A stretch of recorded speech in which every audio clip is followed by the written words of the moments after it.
नमस्कार जय श्री कृष्ण राधे राधे व्रतविधि कथार आपण समस्त बहुत बहुत स्वागत। आशा करुचे आपण समस्ते भले ही थे। आज भिडियो आम पुरुषोत्तम मास विषय जानमु। पुरुषोत्तम मास जेनटा कि अधिक मास कहुसी और मल मास भी कहुसी। मल मास के ही पुरुषोत्तम मास कहुसी। मल मास इष्टदेव होछन भगवान पुरुषोत्तम भगवान विष्णु। तो से लगी ना अनुजाई ई मास के मल मास के अधिक मास के पुरुषोत्तम मास कहुसी। तो चलना के सबुठारु जानमु कि पुरुषोत्तम मास बा अधिक मास काके कहुसी बा केबे एसी। आमर हिंदू पंचांग अनुसार 3 वर्षरे थरे अधिक मास हेसी। आमर चंद्र वर्ष आ सूर्य वर्षर मध्य पार्थक्य प्राय 10 दिन रही। तो 3 वर्षर 10 दिन मिसेकिना 30 दिन हो जासी और 30 दिन 1 मास हेसी। तो से 1 मास जिन वर्ष पूरी जासी 30 दिन पूरी जासी तो से वर्ष गोटे मास अधिका हेसी। गोटे मास अधिका होतबार ताकि आम अधिक वर्ष भी कहसूँ और से मास के कहसूँ अधिक मास। एंता कि प्रत्येक मासर इष्टदेव रहसन। तो मल मासर कौन इष्टदेव नहीं थाए तो से मल मास बोलिक कहुसी। और से लगी ये मासरे कौन प्रकार शुभ कार्य विवाह व्रत मंडन ये सब गृह प्रवेश नूतन करना कौन कार्य आरंभ नहीं कराए। मल मास बा अधिक मासरे गोटे मास कार्य सब कार्य आम शुभ मांगलिक कार्य स्थगित रखा जासी और तापर फिर से सब शुभ कार्य आरंभ हो जासी। 3 वर्षरे थरे पड़ुथिबारु आउ जेनटा कि अधिक मास होतिबारु ताके मल बा दूषित मास बोलिकिना धरागला और से मास सब कार्य बंद करागला। तो से लगी मल मास बा अधिक मास दुख किना से भगवान विष्णुंकर शरणागत गले। भगवान विष्णु तांको आशीर्वाद कले। भगवान विष्णुंकर गोटे ना होचे पुरुषोत्तम बोलिकिना। तो भगवान आशीर्वाद कले मल मास के कि अधिक मास बा मल मास बोली नहीं बोलिकिना लोग पुरुषोत्तम मास बोलिकर जानबे। आज ठारू मल मासर महत्व बेसी बढ़ी जावा और पूजा पाठ जप तप ध्यान ये सबूर बेसी महत्व रहा। भले शुभ कार्य नहीं हो कि देवदर्शन देवालय पूजा पाठ जप तप दान धर्मर विशेष महत्व रहा। मासरे भगवान विष्णु आशीर्वाद कलु से दिन मल मास ना है पुरुषोत्तम मास और से दिन भगवान पुरुषोत्तम को ना मल मास के जनागला।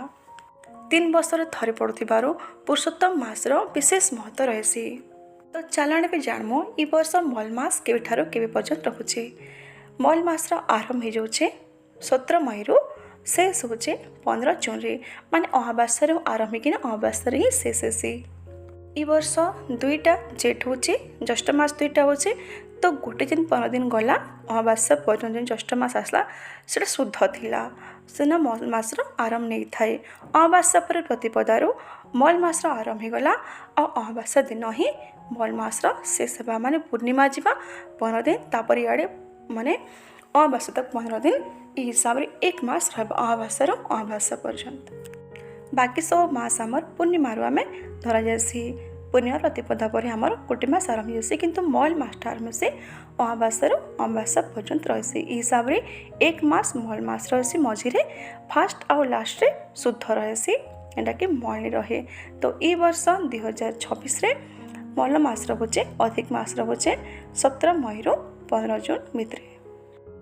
तो चलन में जानमु मल मास किछि नियम अधिक मास बा पुरुषोत्तम मास किछि नियम जैसे कि कार्तिक मास माघ मास वैशाख मास ये सब मास विशेष महत्व रही। पुण्य मास बिल्कुल धरा जाए से पुरुषोत्तम मास के तार अधिका गुणा बा अधिका फलदायी बोलिकिना माना जासी ताकि बहुत ही पवित्र मान जासी। ये गोटे मास जेनटा कि पुरुषोत्तम मास भगवान विष्णु के समर्पण करा जाए।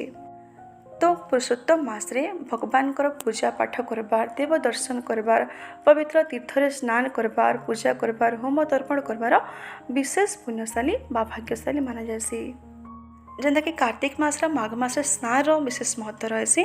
तो सेमती ही पुरुषोत्तम मास भी स्नान महत्व बेसी रही और दान महत्व रही। एंता कि सूर्य उदय आगे स्नान करार रही विधि। तो जिन भी नियम नहीं पार्बे चाहिए तो खरा दिन रोचे ज्येष्ठ मास पड़े वर्ष मल मास रोचे ज्येष्ठ भी तो खरा दिन रोचे तो स्नान करबार कौन असुविधा नहीं हुए। सूर्य उदय आगु समस्ते स्नान करें। आहरी बहुत सारा नियम धार्य कराଯାଇଛି एंता कि लड्डू गोपाल प्रतिदिन सेवा बा घर बाल गोपाल अछन किंबा सालिग्राम अछन तो तांकर नित्य सेवा करबार सेटा भी नियम नहीं पारबे किंबा गोटे प्रहर भोजन करबार सेटा भी नियम रहेसी। तो जे जेनता चाहे सेमती नियम कर निजर प्रिय जिनिस खाद्य सब छाड़बार ये सब भी गोटे नियम रही देखिए कार्तिक मास करसो से सब नियम ही प्राय इन भी करासी। विशेष करके भगवान नाम जप तीर्थ मंत्र जप गुरु मंत्र निछन बा गुरु मंत्र दीक्षित अच्छा तो गुरु मंत्र जप बहुत विशेष फलदायी रही विशेष पुण्यदायी माना जासी। प्रत्येक दिन घरे सुंदरकांड पाठ करबार कौन पवित्र धर्म ग्रंथ भगवत गीता शिवपुराण बा रामायण पाठ करबार भी भल रही। तो जेकोसी हिसाब से नियम धार्य करें जेनता कि पाठ करबार हो कि मंत्र जप करबार हो कि भगवान सेवा करबार जेकोसी समय रखिकिना ये सब करें। विशेष करके अमावास्या एकादशी संक्रांति जेन ए मासरे आसी तो से सब दिन उपवास रहाटा दान करवाटा बहुत ही विशेष विशेष तिथि रही आ मास भी विशेष रही तार अधिका तार महत्व हो जासी। तो पुरुषोत्तम मासरे कर सब कार्य अनंत गुणा फलदायी रही ये 3 वर्ष के थरे आसी तो तार महत्व भी आहरी बढ़ी जासी आम जीवन में भगवान प्रति शुद्ध भक्ति बा चेतना जागृत रहा करबार लगे पुरुषोत्तम मास के बहुत ही भल माना जासी। जेनता कि कार्तिक मास रही माघ मास रही पौष मास रही पूजा पाठ लगी शुभ कार्य बंद रही किंतु पौष मास भी पूजा पाठ लगी दान धर्म लगी बहुत ही भल माना जासी। तो सेमती ही मल मास बा अधिक मास बा पुरुषोत्तम मास भी पूजा पाठ दान धर्म तीर्थ दर्शन तीर्थरे स्नान तीर्थरे पिंडदान ये सबूर बहुत ही महत्व रही। मल मासरे पड़ुथिबा बा पुरुषोत्तम मासरे पड़ुथिबार अमावास्या तिथि रे पितृमान लगे तर्पण कले बा पिंडदान कले आमर 7 पुरुष मान जते सब पितृगण अच्छन जेन जेन अवस्था भी थिले से मुक्ति हो जासन और तांको भगवान धाम प्राप्ति हेसी। कहा जासी कि जे भी निजर पितृमान निमित्त कौन पिंडदान करसन मल मासरे अमावास्या तिथि रे बा निजर पूजा पाठ रखसन मंत्र जप करसन जहाँ किसी भी करसन से सब अनंत गुणा फलदायी रही माने जेनटा कि अक्षय होकिना रही जासी निजर जन्म जन्मांतर काजे से पुण्यर फल से भोग करसन। कहा जासी कि ये सब कले मल मासरे पुण्यकर्म सब अर्जन कले पुण्य काम सब कले मनुष्य मृत्यु जन्मर चक्र भी पारी पारसी। धर्म कर्म करबार संगे संगे निजर व्यवहार बा संयमता भी रखा जाए ब्रह्मचर्य पालन करा जाए और बहुत ही माने निजर बाणी के भी बाणी भी शुद्धता रखा जाए भोजन रे भी शुद्धता आना जाए देखिए प्राय लोग प्याज रसुण त्याग करसन तामसिक भोजन भी त्याग करसन एक बार भोजन करसन तो से सब कर नहीं पारे भी आम कम से कम किसी नियम नहीं पारमु किसी गरीब असहाय मानकर माने साहाय्य करि पारमु अन्नदान के विशेष माना जासी आ दरिद्र ब्राह्मण के दान करबार विशेष महत्व रही। तो दरिद्र नारायण कह जासी दरिद्र ब्राह्मण के दान कले कह जासी भगवान विष्णु से दान पैसन भगवान विष्णु के नाम अर्पण करसुँ। तो पुरुषोत्तम मासरे ब्राह्मण भोजन कराबार ब्राह्मण के दक्षिणा देवार भी विशेष महत्व रही। जदि कहीं किसी कर नहीं पारुछन तो निजे स्नान करें निजर कर्म वचन भल करें किसी पाठ करें पूजा पद्धति सब करें दान जदि किसी असुविधा अच्छे आर्थिक तंगी अच्छे असुविधा अच्छे तो निजर श्रम दान करें कौन से मंदिर भगवान को सेवा करें पूजा सेवा करें कौन से ब्राह्मण सेवा करें पशु पक्षी गोमाता सेवा करें। पुरुषोत्तम मास निजर पितृमान निमित्त किसी ना किसी पिंडदान करबार किसी ना किसी दान करबार विशेष महत्व रही है।